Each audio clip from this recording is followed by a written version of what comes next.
একজন দাদির একটি সাদা গরু ছিল। সাদা গরুটিকে দাদা এবং দাদি মিলে অনেক যত্ন করত এবং অনেক ভালোবাসতো। সাদা গরুটি প্রতিদিন ঘাস খেত। গরুটি ঘাস খেতে অনেক পছন্দ করত এবং গরুটি ঘাস খেয়ে অনেক দুধ, প্রতিদিন সাদা গরুটি কয়েক লিটার দুধ দিত।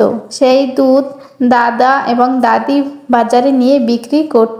সাদা গরুটির দুধ এতটাই সুস্বাদু ছিল যে বাজারে নিলেই সব বিক্রি হয়ে যেত। দাদু সেই সাদা গরুর দুধ বিক্রি করে একটি কালো গরু কিনে নিয়ে আসে বাজার থেকে। কালো গরুটিও দুধ দিতে থাকে। কালো গরুর দুধ বাজারে বিক্রি করতে থাকে এবং অনেক লাভবান হয়। দাদু একদিন কালা গরু এবং সাদা গরু দুইটিকে এক জায়গায় মাঠে রাখে এবং তারা দুজনে অনেক মারামারি করে। গরু দুইটি মারামারি করতে করতে একসময় গরু দুইটি মারা যায়। গরু দুইটি মাঠের মধ্যে পড়ে থাকে।